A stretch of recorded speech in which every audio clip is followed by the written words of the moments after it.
I froze as Karen, the HOA president, stormed onto my yard, clipboard in hand, her face red with fury. "You have 30 minutes to remove that fence, or I'm calling the cops," she screamed, her voice echoing through the quiet cul-de-sac. 2 neighbors peeked from behind trimmed hedges, whispering and pointing, wide-eyed. I took a deep breath and looked at the fence, her masterpiece of trespass, sticking 10 feet into my property. "Officer," I said calmly when the sheriff arrived, "she built this on my land." Her jaw dropped, eyes wide, and the tension in the air was palpable. I realized in that instant, this wasn't just about wood and nails. It was about pride, control, and the perfect revenge I'd been planning. I moved to this cabin at the edge of the forest thinking I'd finally escaped the suffocating rules of suburban life. My mornings were fog-laden, the air smelling like pine and wet earth, coffee in hand, with nothing but birdsong and the occasional rustle of deer.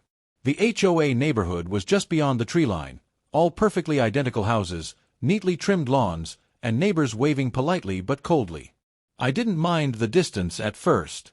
I thought I had my sanctuary. Then Karen appeared. Karen Mitchell, HOA president, had the kind of smile that made your skin crawl.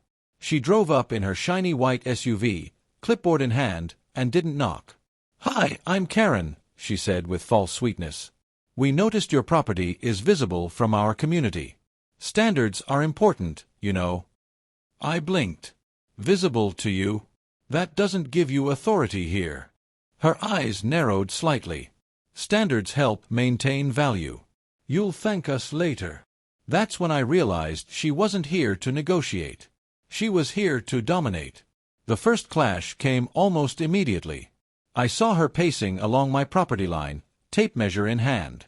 "Karen, can I help you?" I called. "Just verifying boundaries," she replied, without looking at me. "We're installing a new fence approved by the board." I laughed nervously. "On my land." Her smile tightened. "You'll see." I knew in that moment that I wasn't just dealing with a petty neighbor. I was dealing with a tyrant. 2 days later, I returned from the cabin trail to find construction workers hammering posts into the dirt, a fence carving through my yard. "You're on my property," I yelled. One worker shrugged. "We were told it's approved." I spun to Karen, standing there with her clipboard and that smug expression. "Take it down," I said. She tilted her head. "Property values improve for everyone this way," she said. I clenched my fists. "Not for me," I muttered. That night, I sat on my porch, staring at the fence under the moonlight. The wind rattled the boards like laughter. I checked my deed and reviewed the county plat map. Every measurement confirmed it. She had built it illegally, 10 feet inside my land. My heart pounded. This wasn't just a fence, it was a provocation. A challenge. And I knew I wouldn't call the HOA or file complaints. I would respond myself. Creatively. Publicly. The next morning, Karen jogged past my driveway with 2 neighbors trailing like her loyal minions. "Morning. Hope you're busy maintaining your yard," she called, fake cheerful. I gritted my teeth. That tone, smug, condescending, pushed me over the edge. I grabbed a notebook and began sketching ideas, each more outrageous than the last. That fence had become my canvas, and I intended to paint her humiliation in broad daylight. I spent hours wandering my property, imagining colors, shapes, and chaos. The fence had to be absurd, impossible to ignore, and a permanent reminder of her arrogance. Every hammerstroke, every board she had driven into my land, was fueling my plan. The spark of creativity mingled with anger, and by the time night fell, I had the first draft of my masterpiece. Karen thought she had control, but she had no idea what was coming. Once Karen realized I wasn't intimidated, her harassment escalated. Letters arrived daily, each more ridiculous than the last. Violation of community standards. Improper yard maintenance. Unsightly property warning. I wasn't even part of the HOA. One letter claimed, "Your property disrupts the neighborhood aesthetic." I called her office. "Stop sending these. They're fraudulent," I said. She laughed, cold and sharp. "We just want compliance," she replied, then hung up. Soon, gossip followed. Neighbors whispered when I walked past. Mrs. Dunlap refused to meet my eyes. Mr. Hensley crossed the street. Isolation wrapped around me like a shroud. The fence loomed over me like a symbol of her arrogance. One afternoon, I caught Karen taking pictures. "What are you doing?" I demanded. "Documenting violations," she said. I stepped closer. "Violations of what?" "My patience."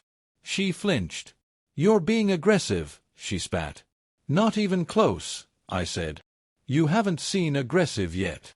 The boards groaned in the wind, echoing my frustration, each creak urging me forward. Sleep became impossible. I walked the boundary lines at night, flashlight in hand, confirming that every inch of the fence sat firmly on my property. 10 feet of insult carved into my yard.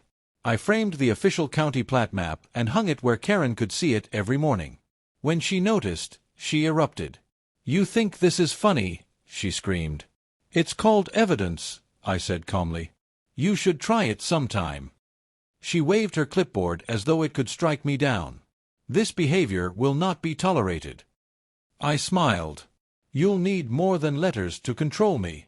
By the weekend, she appeared jogging past again, flanked by her loyal neighbors. "Hope you're busy maintaining your yard," she called. Her tone was smug, condescending, and infuriating. That's when I realized I wouldn't fight her with words or paperwork. I would fight her publicly, creatively. The fence was no longer a violation. It was my canvas. Late that night, I spread blueprints across my porch table, sketching chaos. Scrap wood, tin, paint, loud hens, all would be tools for poetic justice. The plan wasn't just to reclaim my land. It was to humiliate Karen in the most spectacular way possible. By the time I went to bed, I had a clear vision. The fence wouldn't just be ugly, it would be legendary. I went all in the following weekend. Trailer loaded with scrap wood, tin sheets, paint, and a dozen noisy hens, I transformed the fence into the ugliest chicken coop imaginable. Neon boards, crooked nesting boxes, mismatched tin panels, and a crooked hand-painted sign, "Karen's Fence Farm, free eggs, no HOA approval required." I worked sunrise to sunset, hammering, painting, and cackling quietly to myself, each stroke a small victory over her arrogance. The next morning, she arrived and froze. "What is this monstrosity?" she shrieked, eyes wild. I stood calmly, arms crossed. "It's a chicken coop. You built the fence. I just repurposed it." She pointed at the chickens. "You can't keep livestock here." I pulled out the zoning map. "Actually, I can. This land is outside your HOA jurisdiction." She shook, rage and shock colliding. "You're mocking me." "I'm repurposing," I said with a grin.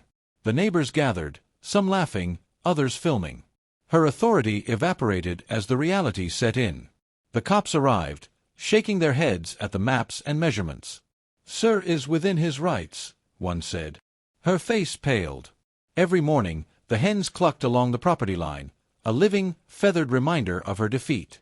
By the end of the week, a "for sale" sign appeared on her lawn.